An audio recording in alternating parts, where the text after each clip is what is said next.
હું પ્રજ્ઞા ગોસ્વામી રાજકોટથી, અને આજે હું વાત કરી રહી છું ઓમ આયુર્વેદિક સુરત.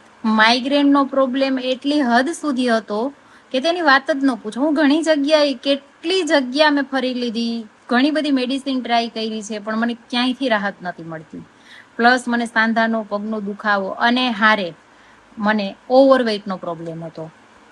તો કૌશિક સરને મળી, સુરતમાં ગઈ લાઈવ. મને એક વખત થયું કે લાવ લાસ્ટ ટ્રાય કરવાની હતી, ખાલી ઓનલી ફોર લાસ્ટ ટ્રાય. હું બહુ થાકી ગઈ હતી બધાની દવા લઈ લઈને, અને છોડી પણ દીધું હતું કે ભલે હવે જે થાય તે. સરના મળ્યા પછી મને માઇગ્રેનનો પ્રોબ્લેમ તો 2 થી 3 દિવસમાં દૂર થઈ ગયો. હારે પગના સાંધાનો દુખાવો, અને 10 દિવસમાં અમેઝિંગ રિઝલ્ટ વજન ઉતારવામાં. એટલે વેઇટ લોસ મેં 5 થી 5.5 કિલો ઓનલી ફોર 10 ડેઝમાં કર્યું છે. અને વેઇટ લોસની સાથે 1 થી 1.5 ઇંચ બોડીમાં પણ મને ફરક પડ્યો છે. એટલે થેન્ક યુ ઓમ આયુર્વેદિક.